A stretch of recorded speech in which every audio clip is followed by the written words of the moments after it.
보실 거예요. 4장, 히브리서 4장.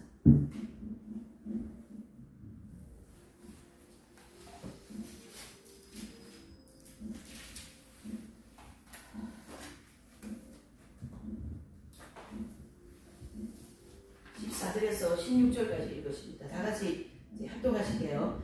그러므로 히브리서 4장 4절에서 16절까지입니다. 네.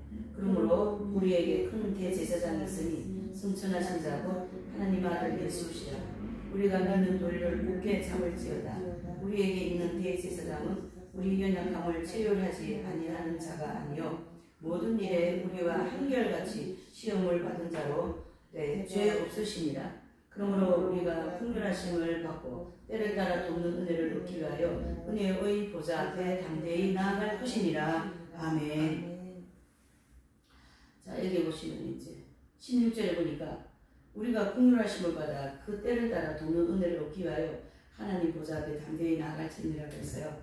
오늘 이 주제가 이 길을 지나가는 그대여잖아요. 그 길이 어디냐? 지성소를 향하여 나가는 길이다. 이래 봐야 되겠죠. 그 길이 어디 길이에요? 지성소. 그래서 우리가 이 지성소를 향하여 나아가는 우리 모두 그대들이요. 그렇게 볼 수가 있어요. 자, 티벳이라는 곳은 파만나셋의 마을이라는 곳입니다. 티벳, 타이펫, 티벳이 아니고 타이펫. 여기는 파만나셋의 마을인데 그 타이페스를 향한 길은 매우 험난하기에 나는 늘 그 길만을 피하고 싶었습니다. 그러니까 이 까렐로 이분이 이제 그 타이펫이라는 그 길을 가는 과정에서 길이 너무 험한데 뭐 신발이 제대로 있었겠어요. 길은 비포장이고 먼지도 많고 돌도 많고 막 그렇지 않았겠어요? 그 길을 가고 싶지 않았다는 얘기죠. 그래서 한없이 구불구불하고 위험한 골짜기를 물론 발이 푹푹 빠지는 끝없는 모래길과 삽과 괭이를 들고 헤치며 가야 하는 돌투성이의 길이 끝없이 이어지는 그 험한 여정보다 차라리 몇 킬로미터를 더 돌아가더라도 이텔레스라는 길이 또 있었어요. 이텔레스와 이라폭을 거쳐가는 길을 선호했다. 이제 이텔레스는 오아시스가 있는 지역이고 또 이라폭이라는 그 길은 투아레 그족이 사는 어떤 마을인 것 같아요. 그래서 아마 이 돌아가는 길이면은 조금 길이 이렇게 좀 덜 험악한 것 같아요. 타이펫으로 가는 그 길보다도. 자, 그러나 그때만은 선택의 여지가 없었다. 나는 내가 가진 모든 용기를 끌어내어 그 여정에 뛰어들었다. 일주일 동안 남쪽에서 뜨거운 바람이 불어온 뒤 얼마 지나지 않은 때였고 낮과 밤의 기온이 차가 너무 커서 굉장히 힘들었던 시기였다라는 것. 그랬던 것처럼 하늘은 구름 한 점 없이 맑았고 태양은 아침 8시부터 뜨겁게 내리쬐었지만 나는 거기에 별로 신경을 쓰지 않았다. 내 국정은 오직 몰고 가던 치프차의 엔진이었다. 엔진 고장나면서 못 가는 거죠. 자체의 모래밭에 한 번 빠지면 차는 이내 멎어버리기 일수다. 모래밭이 푹 빠지면 어떻게 되겠습니까? 여기 이제 치프차는요, 좀 차가 일반 차하고 다르고 그런 길을 잘 갈 수 있는 길인데도 모래밭에 빠질 수 있는 그런 위험이 있었던 것 같아요. 그 길에서 나를 도와줄 사람이 나타나기를 기대하기는 무리였고 어쨌든 나는 계속 가야 했다. 전날 밤 타즈록은 아마 파만네셋의 마을, 아마 그를 지나가는 길인 것 같아요. 여기서 얘기하는 건 다 지나가는 길, 이제 그 마을 이름 그런 것 같아요. 그래서 샘에서 실을 수 있는 만큼 물을 가득 실었으나 그것도 모두 바닥에 나버렸다. 죽음과 영원한 침묵의 상징인 그 사망에서 나는 무력하기 짝이 없었다. 사망에서 참 무력할 것 같아. 아무것도 못하겠죠. 내가 희망을 둔 건 오로지 엔진이었다. 요란한 진동 소리와 이제는 익숙해져 버려 그 엔진은 그때까지 한 번도 나의 기대를 저버린 일이 없었다. 아마 차가 고장나지 않았던 것 같아요. 타고 다니는 차가. 그렇지만 그날은 달랐다. 22km에 달하고 태양 아래 이글이글 모래만 이제 한없이 뻗어있는 험한 골짜기를 과연 내가 빠져나갈 수 있을지 의문이었다. 9시부터 11시까지 달아오르는 엔진을 식히기 위해 잠시 쉬다 가기를 거듭하다가 다행히 조금 단단한 모래땅을 지나기도 하면서 마침내 목적지 마을이 보이는 지점에 도착했다. 드디어 왔네요. 그 목적지에. 강기슭에 위치한 아주 작은 그 마을에는 과거에 노예였던 이들이 모여 살고 있었어요. 점점 더 질퍽거리는 모래길에 차가 빠지지 않게 하려고 속력을 냈지만 숨막히는 벽이기 때문에 라디에이터의 물이 끓어오르기 시작했다. 그런 상태로 오래 달리지 않는 것은 불가능하다. 얼마 남지 않은 목적지를 향해 마지막 힘을 다하고 있는데 부르릉거리던 엔진이 갑자기 멈춰버렸다. 드디어 엔진이 멈춰버렸네요. 큰일 났습니다. 나는 차와 함께 모래 속에 파묻혔다. 차에서 겨우 내리긴 했지만 일사병으로 쓰러지지 않기 위해 조심해야 했다. 모래에서 차를 끄집어내야 했는데 삽질을 할 힘도 없었고 또 주변에 혹시 그늘이 없는지 돌아보았다. 웬만한 땅 여기저기 엉킨 수풀이 조금 있을 뿐이고 나는 그 옆으로 다가가 자리를 잡고 앉았다. 그 순간에 왜 니네베 성읍을 바라보면서 아주까리 뭔지 아시죠? 네. 아주까리 그늘 아래서 땡볕을 피했던 요나 예언자가 떠올랐는지 모르겠다. 그러나 성경을 묵상할 겨를이 없이 곧바로 골아떨어졌다. 얼마나 피곤했겠습니까? 그 사막길을 가는데. 내가 잠에서 깼을 땐 간간히 웃음 섞인 나지막한 이야기 소리가 들렸다. 내 몸은 땀으로 흠뻑 젖어 있었고 머리가 찌끈거렸다. 타이페이 사람들이 미소 띤 얼굴로 나를 내려다보고 있었다. 그들의 이는 어쩌면 그렇게도 희고 검은 피부는 어쩌면 그렇게도 반짝했는지. 흑인들은요 유난스럽게도 이가 희더라고요. 이빨이 하얗고 피부가 검으니까 하얗게 보여요. 하얀데 더 희게 보여. 네. 좀 그런 것 같아. 더 흰 것 같아. 그리고 착한 사람이 미인이래요. 예, 까만 사람. 근데 피부가 굉장히 좋은 것 같아요. 네, 진짜 아주 막 반짝반짝 빛이 나대요. 그 사람들. 부드럽대요. 예. 그러면서 그들은 약 20명이었는데 내가 도착하자 하던 일을 중단하고 나를 보러 온 것이다. 이제 흑인들이 아마 맞으러 온 것 같아요. 그들은 이미 차를 끓이기 위해 불을 피우고 있었다. 나는 그 따끈한 차 덕분에 기운을 좀 차렸다. 그들은 나에게 쿠스쿠스를 같이 먹자고 보냈고 나도 차에 실어고 왔던 것을 모두 그들에게 주었다. 특히 담배는 그들을 수다스럽게 만들었다. 그러다가 잠깐 동안 낮잠을 잤다. 참으로 행복한 순간이기도 했다. 그러니까 그 험한 모래길을 가서 그 흑인들이지만 만났으니 얼마나 반갑고 예, 참 그 마음이 그죠. 예, 우리가 보통 느낄 수 있는 그런 마음은 아닌 것 같아요. 정말 좋은 마음인 것 같아요. 그나저나 시간은 어쩌면 그렇게 빨리 흐르는지 그들은 다시 일을 하러 가야 했다. 그들은 메마른 강바닥에서 포카라라는 불리는 지하수를 파는 중이었다. 인근에 있는 바싹 마른 밀밭에 물을 대기 위한 목적이었다. 갑작스러운 폭풍으로 붕괴된 낡은 포카리라는 나를 하루빨리 복구해야 했고 한 주일만 늦어도 밀수하게 비켜온 상황이었다. 자칫하면 1년 내내 굶을 수도 있다는 이야기였어요. 그 보리 수확이 안 되면 이제 양식이 없잖아요. 그러니까 먹는 게 그게 하나밖에 없는 거예요. 보리 수확 그거. 그러니 이거는 정말 환경 자체가 식욕 절제를 할 수 있도록 그렇게 해주는 환경입니다. 나는 그들에게 별 도움을 줄 수 없다는 걸 알면서도 며칠 동안 그곳에 머물러 그들과 함께 일을 했다. 덕분에 나는 한 주간 동안 세상에서 가장 가난한 사람들과 함께 살아볼 수 있었다. 얼마나 가난하겠어요. 보리 수확이 안 되면 이제 1년 내내 먹을 게 없을 정도로 보리 하나를 찾아보고 살아야 되는 그 상황. 뭐 거의 7년 대환란이죠. 네, 먹을 게 없습니다. 지금은 먹을 게 너무 많습니다. 좀 생각해 볼 필요가 있죠. 이런 새벽부터 시작하여 해가 질 때까지 계속 배웠고 원시적인 도구를 사용하여 강바닥에서부터 3m 아래 깊이까지 파내려간 후 수로를 만들어야 했습니다. 파낸모래는 수로 곳곳에 있는 우물 속에 집어넣거나 삽으로 떠서 수로 바깥으로 내던져야 했어요. 지금은 이 지하수 파는데요, 이 기계가 있어요. 우리 거기 이제 물 지하수 파는데 기계를 가져가서 우리가 몇 미터까지 물 나올 때까지 파야 되니까 기계를 갖다가 쭉 하면 이게 돌아가면서 막 쫙 들어가는데요. 한두 달만 하면 되는 거예요. 모래 뭐 퍼낼 것도 없고, 예. 그러니까 그 기계에 있지, 물이 나오는 이 물 수질이 뭐 A, B, C 이러면 어떤가 검사할 수 있지. 뭐 문명이요.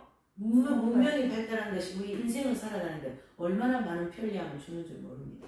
근데 지금 이 상황을 제가 보면서 우리 거기 이제 그 지하수 파는 거가 생각이 나는 거죠.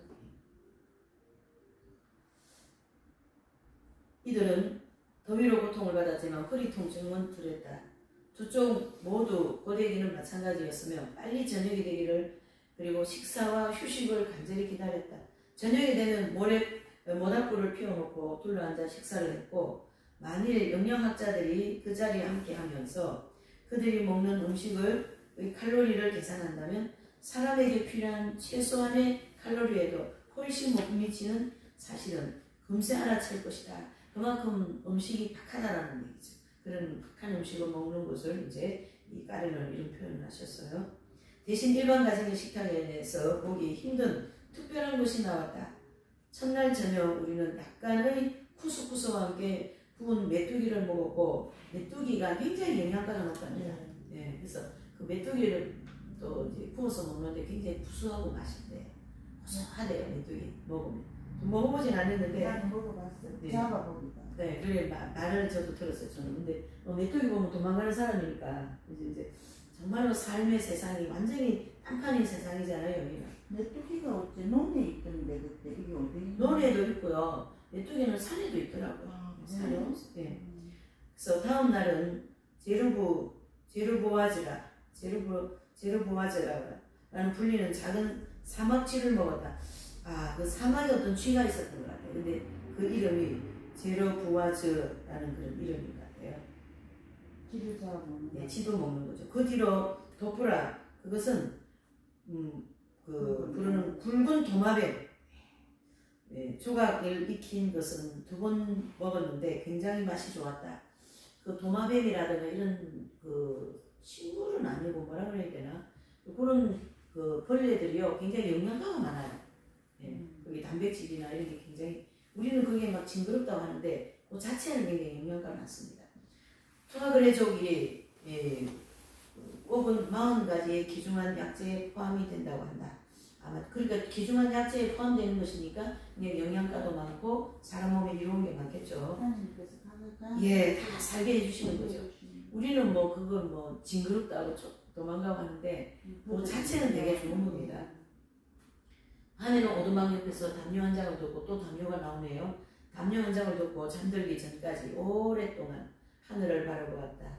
그쪽에는 참 하늘이 반짝거리겠죠. 반짝반짝 빛나는 저 별들과 내가 찬 이 가련한 상황 사이에 과연 무슨 관계일까? 저 반짝거리는 저 별들과 지금 내가 처해 있는 이 청명하고 이 척박한 이 환경하고 어떤 관계가 있을까? 네.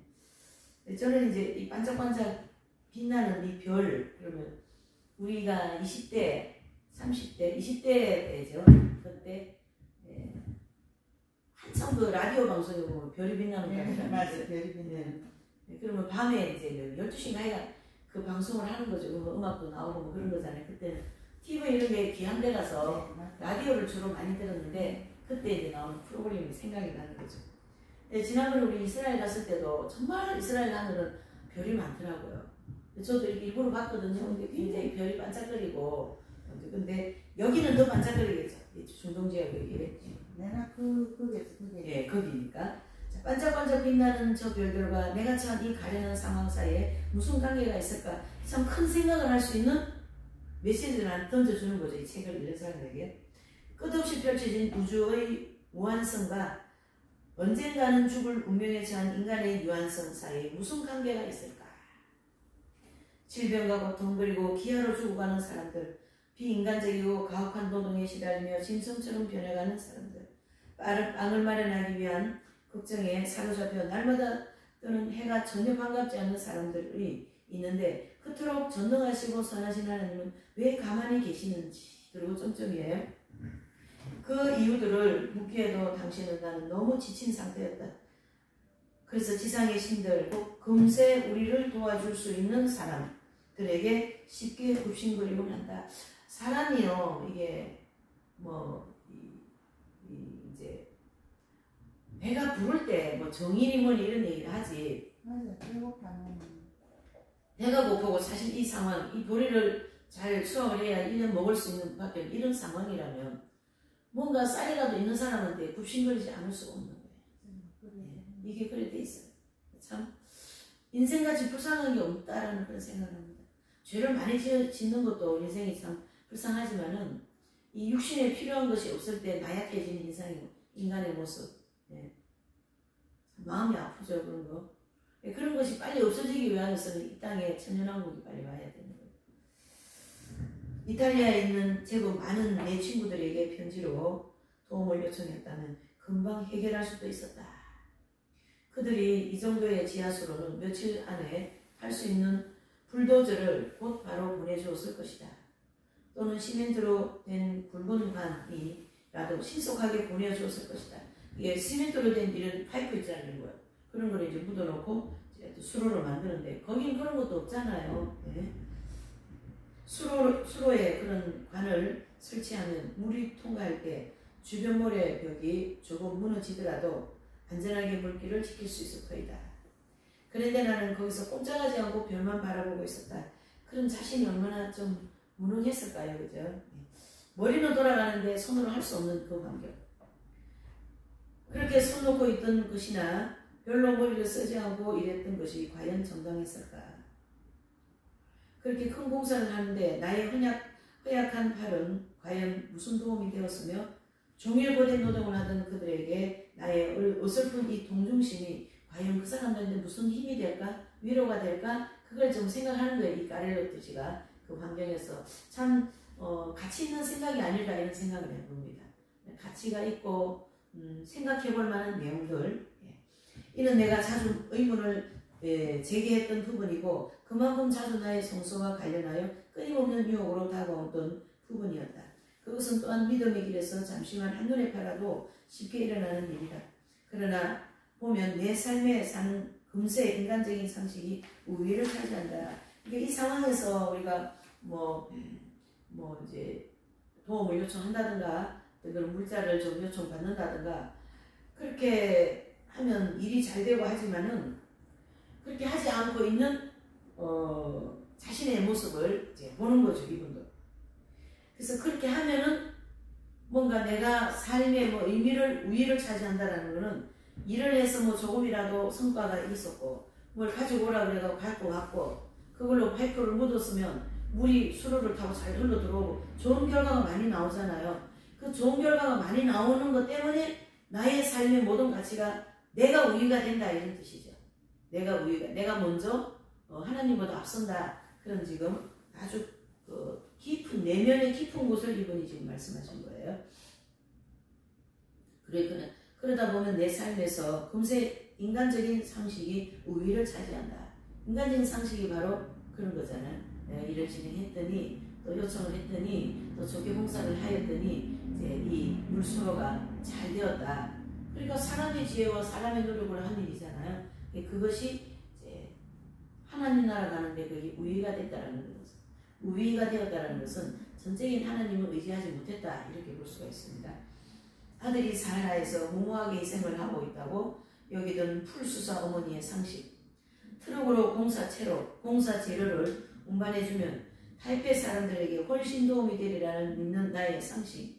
돈만 있으면 모든 것을 해결할 수 있다고 있고 고통 따위는 쓸모없다고 여기는 사람들의 상식. 이 대목이 무엇을 얘기하는지 이해가 가잖아요. 그러니까 발달되어진 문명을 이용하고 내가 살아온 경험을 이용하고 또 요청했을 때 도움이 오는 그런 것을 이제 하나하나 열거를 해보는 거죠. 이게 인간의 상식이라는 뜻이에요. 그 다음에 두 번째 달라 보니까 그런데 복음에도 상식이 있을까? 이런 하나님 앞에 대반복을 하는 거예요. 이분이 복음에도 상식이 있을까? 신비만 있는 것일까? 전지전능하시고 사랑 자체이신 예수님이 이 세상에 오셨을 때 모든 병자를 고쳐주고 모든 가난한 일을 배불리고 모든 상처를 아물게 하고 죽은 모든 일을 다시 살릴 수도 있지 않으셨을까?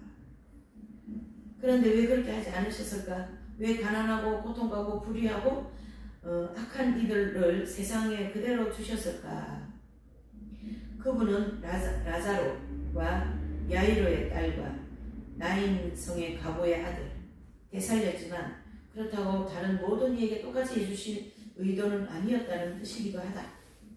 이런 부분은 조금 우리가 좀 애매하죠. 애매한 게 아니라 뭐라고 하면 좋겠어요. 하나님 왜 다 고쳐주시지? 그죠? 야이로의 딸이라든가 또 나인성의 가부의 아들 이런 분들만 살려주셨을까? 지금 주변에도 죽어나가는 사람이 널브러져 있는데 그 주변에 그렇죠? 그걸 이제 한번 생각해 본 거죠. 물론 그분은 수많은 병자를 고쳐주셨지만 그들이 도로 같은 병에 걸리는 것도 허락하셨다. 이렇듯 만사는 인간의 상식이 추구하던 모든 것을 명확하게 규명하기는 어렵다. 어렵습니다. 하나님 하시는 일은 우리가 잘 몰라요. 저는 이런 건 한번 생각해 봅니다. 아기가 만약에 이제 엄마 뱃속에서 죽었다. 그죠? 아니면 나가지고 뭐 조금 있다가 죽었다. 뭐 이런 죽지 않아야 될 시기에 아기가 아니면 사람이 죽었다 그러면은 사실 저는 그런 부분에 그렇게 애통하는 마음이 별로 없어요. 왜 그러냐 하면 엄마 뱃속에서 죽은 그 아이의 영혼은 주님의 품에 안길기고 어린아이 때 죽으면 그 영혼도 주님의 품에 안길 것이고 이 죄악 세상에서 다 어른되어가지고 살이라고 뭐 먹고 살고 어쩌고저쩌고 하니라고 막 이렇게 고뇌에 시달리는 것보다 차라리 그래가는 게 더 감사하지 않을까? 그러나 또 한 가지 생각해 볼 게 있어요. 상급 쌓을 시간은 없었다. 이래 볼 수 있어요. 상급 쌓을 시간은. 그래서 원하든지 원하지 않든 그대하고 알 수 없는 신비로 남은 부분이 존재한다. 그러니까 우리가 알든 모르든 이런 모든 부분은 하나님 입장에서는 알 수 있지 우리 입장에는 알 수가 없잖아요. 그러니까 하나님 입장에서의 하나의 신비로 그냥 접어두겠다 이런 뜻이 되죠. 오직 신앙만이 밝혀줄 수 있는 신비, 이 세상의 논리를 넘어서고 주의 깊게 통찰하는 믿음의 눈으로만 볼 수 있는 신비. 그 신비는 바로 누구셔요? 예수님이시다. 신적 본성을 가지신 분이 인간인 우리 가운데 오셨기에 그러하다. 하나님의 완전함과 전능 그리고 그분의 무한한 사랑이 우리 가운데 사셨던 그리스도의 육하였었다. 그러니까 예수님이 이제 이 유브리서 4장 우리 아까 읽었잖아요. 예. 14절에서 16절까지. 그래서 15절에 보면 우리에게 있는 대제사장은 우리의 연약함을 치열하지 아니하는 자가 아니요 모든 일에 우리와 한결같이 같이 시험도 받고 잡수시기도 하고 고생도 하시고 그렇게 하셨다. 무엇으로 오셔가지고요? 육화, 인간으로 오셨어. 그분은 늘 그리고 특히 너무나도 아름답게 빛나는 그 두 순간 바로 베들레헴과 골고다에서 진정 우리 가운데 계셨다. 베들레헴이 예수님의 베들레헴, 그 다음에 예수님의 골고다를 이제 통해서 우리 가운데 계셨다라는 것은요, 우리의 인생이 십자가의 인생이잖아요. 또 베들레헴의 그 아름다운 그 예수님의 태어난 그런 내용들이잖아요. 예, 그래서 우리가 이제 그 태어난 그 뭐라고 요람이라 그러잖아요. 요람에서부터 어디에요? 주님의 그 나라 들어갈 때까지의 예수님이 우리와 함께 계신다. 육신으로 오셔서 우리와 함께 계신다라는 뜻이죠. 베들레헴에서 그분은 철저히 무능했고 골고다에서 그분은 고통의 자체였다. 예, 베들레헴에서 무능했다는 건 그냥 인간으로서 가난하게 목수 일하시면서 내지는 뭐 인간으로서 말이죠. 또 골고다는 또 인간 세상의 고통, 그러면 골고다는 고지역이잖아요. 거기가 십자가. 예. 인생 고난, 그러면 십자가. 예. 예수님이 대신 져주신 그 십자가. 무능과 고통만큼 피조물이자 죄인인 우리 인간의 조건을 명백하게 말해주는 것이 없기 때문이다. 그러니까 베들레헴과 골고다는 우리 인간의 그 무능과 그 고통을 대명사다. 이렇게 대변해준다. 거기서 예수님이 살으셨기 때문에 우리의 모든 그 고생, 힘듦, 뭐 죽음, 고통 다 예수님이 져주셨다. 그러나 인간의 무능과 고통과 그리스도의 무능과 고통 사이에는 근본적인 차이가 있다. 전자는 어쩔 수 없는 것이고 후자는 자발적인 것이다. 자발적인 것이 예수님 것이죠. 예수님은 자발적으로 이 땅에 하나님 아버지 순종해서 오셨고 자발적으로 가난하게 자발적으로 십자가를 자발적으로 피 흘리고 죽으셨다. 전자는 배만 때문이고 또 후자는 사람 때문이다. 전자는 배만 때문이고 아까도 얘기하시더만 금강산도 뭐예요? 식후경 이 배 채우기 아닌 소리가 어쩔 수 없이 이 보릿수확을 해야 되는 이 고된 노동을 해야 되는 거죠. 뭐를요? 배를 채우기 위하여서. 후자는 예수님이 스스로 십자가 지시고 베들레헴에 가난하게 사신 것은 사랑 때문이다. 그렇게 정의를 내리고 있습니다. 사랑 때문에 인간에게 다가오신 예수님은 사랑으로 무능을 받아들이고 사랑으로 고통을 견디는 법을 인간에게 어떻게 하셨어요? 가르쳐 주셨다. 정말 멋있지 않으세요? 우리가 이 세상을 가는 동안 좀 가난하게 살고 좀 고생한다는 것은 참 그 주님과 함께 가신 그런 고생하고 가난하게 사는 것은 좀 가치가 있는 거예요. 그래서 교회식 이긴 자들은 이런 진리를 이런 하나님의 십자가에 예수님에 대한 폭넓은 진리를 깨닫기 때문에 그런 가난을 스스로 자체한 거죠. 그런 절식을 스스로 자체한 거예요. 그래서 그 길을 온전히 가시게 되었던 것이다. 이러한 예수님의 가난과 또 십자가의 그 고난을 아시기 때문에 선생님 같으신 분은 그렇게 부채질 하나에도 하나님의 영광을 위하여 하시겠다 이런 고백이 되는 거죠. 그건 신앙인 거거든요. 그건 믿음인 거거든요. 사랑은 인간의 두 신비의 문헌과 고통을 향해 활짝 열린 커다란 창문이다. 그러니까 하나님의 이 사랑이라고 하는 이 큰 문은 인간의 두 신비인 문헌과 고통을 받아들일 수 있는 커다란 창문이다. 예수님은 나약함과 고통으로 허우적대는 인간과 함께 하셨다. 그분은 인간을 도울 수 있는 수많은 방법 가운데 가장 힘들고 가장 혁명적인 방법을 선택하셨어요. 그게 바로 무엇일까요? 십자가의 죽음이다 이렇게 볼 수 있죠. 그래서 인간을 닮고 인간의 입장이 되고 인간과 비슷한 모습을 취하십니다. 죄 외에는 모든 면에서 우리와 똑같은 처지가 되신 것이다. 상처 투성이인 몸을 바라보며 비참해진 삶을 한탄하는 욥 옆에서 그의 신학자 친구들이 그의 처지와 왜 그렇게 되었는지 토론한다. 참 잔인한 것 같아요. 이 두 친구는, 세 친구는 소발닭발, 예? 이 사람은 진짜 지금 친구가 너무너무 고통스러워서 이 모든 환란이 갑자기 온 거에 대해서 당황하고 있고 고통받고 있는 그 친구 앞에서 이분은 이제 신학자라고 볼 수가 있지. 그때 단계 자네가 말이지 죄가 있으니까 이런 환란이 왔지 가서 빨리 회개하러 아주 완전히 정죄의식이고 이런 정죄의식이었는 거죠. 친구들 거기에 사랑이 있고 인애가 있고 자비가 있으니까 그 친구들과 그 유혹과의 관계는 지금 그러니까 그거를 정확하게 짚어낸 거예요. 까렐로 이분이 지금 이 책을 통해서 마침내 그들은 그를 판단하고 비난하기 이른다. 그들은 차라리 없어져 버려라. 내가 태어난 날 사내 아이를 배웠네 하고 말하던 밤이라고 한탄하고 있는 불쌍한 친구에게 내가 고통을 당하는 그것은 내가 죄를 범했기 때문이라고 야속한 말을 남기고 떠나버렸다. 욥기 3장 3절에 자네가 죄가 있으니까 왜 하나님의 저주가 있지 이렇게 얘기하는 제가 이제 강명에 살 때 그때 겨울인데요. 겨울인데 독감이 걸렸어요. 그래서 열이 많이 나고 펄펄 끓는 그런 어떤 이제 상황에 놓여 있는데 저하고 가장 가까이 이렇게 같이 일하는 동역자예요. 그분은 결혼을 해서 아이가 2명이고 집사님이고 나는 이제 싱글인데 이제 선생님을 중심으로 두 사람이 일을 하는 그런 형인데요. 제가 이제 아프잖아요. 근데 이분은 저한테 와가지고 뭐 잘못한 게 있으니까 그렇지 아주 율법적인 게 아주 철저한 거예요. 우리가. 근데 선생님께서 그 얘기를 하시고는 저보고 하면서 마음이 아파하시더라고. 아빠 들어놓은 사람한테 위로를 하고 뭐 이렇게 좀 따뜻하게 해드려야지.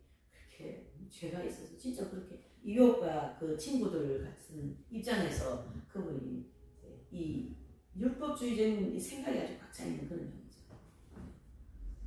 그래서 이제 선생님이 이제 좀 오히려 그렇게 말씀하시면서 위로를 해주시는 그런 일도 있었어요.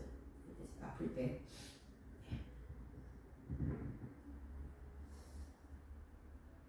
그래서 고통받는 이를 위하려면 신앙만으로 부족하다. 뭔가 다른 것이 필요하다. 신앙만으로 부족하다는 이 말은 이 까렐로 이분이 그 당시에 이제 그 신학자들도 있고 또 같은 수도자 동료들도 많지 않았겠어요. 또 위에 사람들도 많지 않았겠어요. 뭐 신부님도 계시고 근데 그런 분들을 향하여서 이 말을 하는데요.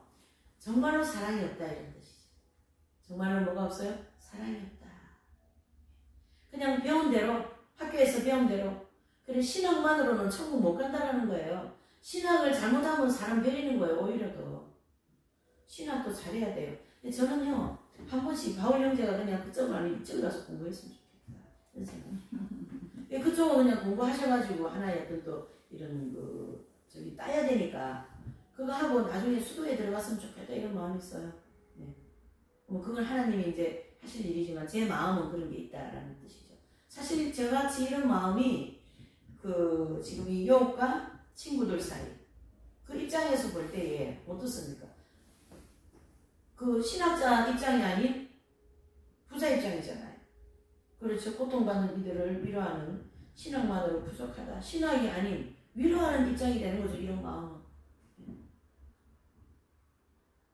예수님의 작은 형제가 되기 위해서 내가 아프리카에 처음 갔을 때 알제리아에 있는 내 친구 집에서 얼마 동안 살았던 적이 있다. 당시 내 가슴은 쿵쿵 뛰고 있었고 세상이 온통 새로운 빛으로 반짝이는 것 같았다. 샤를로트 푸코의 직관에서 용솟음쳐 나온 그 빛에 힘입어 나는 사막에서 바로 그가 걸었던 길을 따르려고 하고 있었다. 그래서 이 까레토 이분은 푸코의 그 사랑의 그 영성의 생활을 이분이 매력을 엄청 느껴서 그 길을 가게 되는 거거든요. 그래서 유럽식 생활 방식을 모두 포기하고 풍요로운 수단과 문화적 요소, 남을 위해 무엇을 주거나 하려는 열망도 모두 내려놨다. 나는 빈 털터리로 아랍인데 옷을 걸치고 가스파, 알제리의 그 도시입니다. 가스파의 골목길을 운집하는 가난한 회교도들의 무리 속에 숨어 있고 싶었다. 그러니까 유럽에는 얼마나 삶이 문화적으로 많이 잘 되어 있어서 삶이 윤택하고 정결하고 또 질서 있고 정리가 잘 되어 있습니까? 그걸 쌍그리 내려놨다는 얘기예요. 또 뭐죠?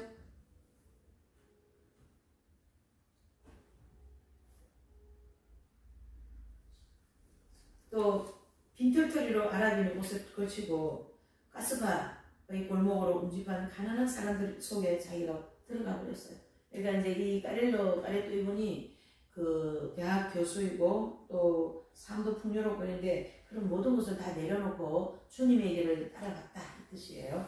어느 한낮에는 길을 가다가 성체처럼 견고하게 지어진 집 옆으로 줄지어 서있던 누더기처럼 차림의 사람들을 보았다. 그들은 저마다 손에 밥그릇을 들고 있었다. 어느 순간 그 집의 문이 열리더니 흰 수도복을 입은 수녀가 김이 무럭무럭 나는 큰 냄비를 들고 나왔고 무료 배급이 이루어지는 시간이었습니다.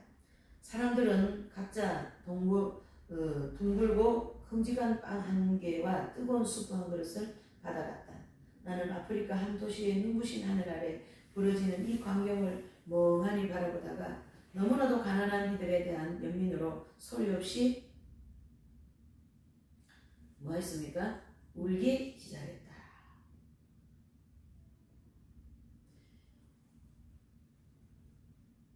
그러면서 이제 이분도 이제 그 까렐로 이분도 나도 그렇게 가난해지고 싶었다. 하나님께 나를 봉헌하기 위해 나 자신을 비우고 싶어 조국을 버리고 떠났다. 가난한 이들 가운데 십자가에 달린 채 계신 예수님을 발견하고 싶었고 가장 버림받고 멸시당하는 내 형제를 위해 살고 싶었다. 그들을 향한 사랑을 통해 영원한 신분과 결정적인 만남을 이루고 싶었다. 참 이분이 귀한 분이에요. 이런 걸 다 깨달아서 그리고 이 길을 다 내려놓고 이 길을 간 거는 정말 가신 것은 정말 훌륭하신 거죠. 가렐로 이분이. 그래서 과연 나는 무엇을 해야 했던지 배급소를 설치하여 가난한 이들에게 빵바약을 나눠주고 교육도 시행해야 했는가. 교회에서 대대적인 펼쳐진 복음화 사업 가운데 내 자리는 어디였던가.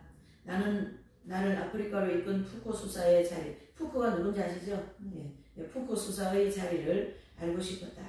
푸코 이분도 아주 귀족 집안 아들이고 부자 집 아들인데 이 가난한 이들과 가난한 예수님을 만나면서 가난한 이들과 살기 원한 이 사하라 사막에 들어오신 거거든요.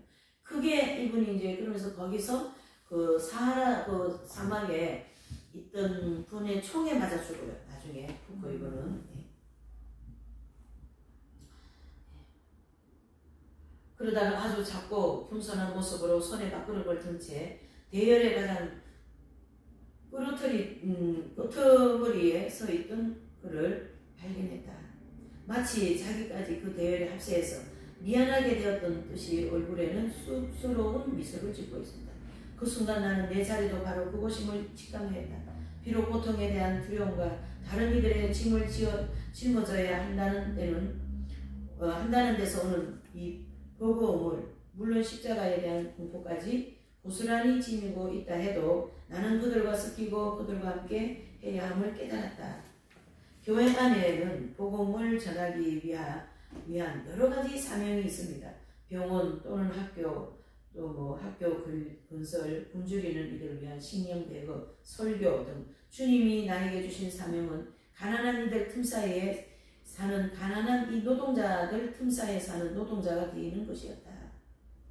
이번에 이제 그 성서는 아마 이런 쪽으로 하나님이 부르신 것 같아요. 그래서 그쪽으로 계속 가면서 이제 이런 일들을 경험한 거죠. 노동자들 틈에 사는 노동자가 되어야 한다. 이 시대에 성프란시스코가 살았던 시대처럼 자선이 환영받는 세상이라기보다 일과 정의를 추구하는 세상이기 때문에 과거에는 어디를 가나 가난이 무상 계급의 동의어로 여겨졌고 가난한 이들에게는 매일 고된 일이 부과되었습니다. 그들이 스스로 선택한 일이 아니었기에 더 고단했고 작업 환경을 불결했으며 보수도 제대로 받지 못하는 일이 일쑤였어요. 타이페이에서 일주일을 지낸 후 파만 나셋으로 돌아왔다. 일도 힘들었지만 그토록 열악한 작업 환경에서는 가서 더는 견딜 수 없는 것을 것 같았다. 그런 의미에서 나는 타이페이에서 만난 가난한 이들보다 더 가난했다. 그들이 더 견뎌왔던 것을 나는 견디지 못했기 때문이다. 나는 기도하고 싶었다. 운동소에 혼자 머물러 밤낮으로 현실에 계시는 예수님께 하소연하고 싶었어요. 아버지, 가난이 무엇입니까? 그렇게 하면서 하소연을 좀 하고 싶었던 것 같아요. 그런 마음이 막 생기네요. 저도. 그분 안에 숨고 싶었다. 나를 더 작은 자가 되게 해달라고, 나를 더 비우게 해달라고, 순수한 사람이 되게 해달라고 청하고 싶었다. 그래서 다시 타이페이로 돌아갈 수 있게 해달라고 기도했다. 그렇다 내 생의 마지막 시기를 타이페이에서 살기 그들처럼 오두막 하나 짓고 그들처럼 깔대 한 장과 담요 한 장을 깔고 메마른 강바닥에서 그 어설픈 포카리를 우리의 고생을 비웃기라도 하듯 걸핏하면 무너져버리는 그 지하수 수로를 파서 물을 조금이라도 모으기 위해 한간 힘을 쓰며 살기. 그리고 초막에 들어와 앉아 성체를 바라보며 보며 그들보다 더 예수님과 함께 머물기. 그분을 흠성하고 그분께 탄원하고 그분을 사랑하고 그분에게서 나 자신을 극복할 수 있는 힘과 남을 탓하지 않는 힘과 그러니까 예수님을 통하여 이분은 자기를 성화시키고 그리스도의 형상을 닮아가는 것을 계속 지금 하고 있는 거예요. 예수님을 통하여서 그분을 바라보면서 그게 바로 관상이거든요. 그래서 길에서도 거의 그렇게 앉아서도 그렇게 기도할 때 하면 관상기도 길에서 그런 게 이루어지면 길에서의 관상. 그 주님을 바라보면서 가는 거예요. 주님 아버지. 이 까레또 이번 책을 이제 보면서 우리가 계속 그런 마음이 안에서 솟구쳐 오르잖아요. 아 가난이 정말 무엇일까? 저렇게 사는 분들은 어떤 분들이실까? 아프리카에서 지금 영양실조 걸려가지고 일어설 수 없는 그런 상황에 있는 사람들은 어떻게 될까? 예. 그런 생각을 하고 사는 것이 더 중요하겠죠. 안 하고 사는 것보다 하고 사는 게 더 낫습니다. 그래서 이제 여기 중간에도 그 초막에 들어와 앉아 성체를 바라보면 누구를 바라보는 거예요? 예수님을 바라보는 그 환상이죠.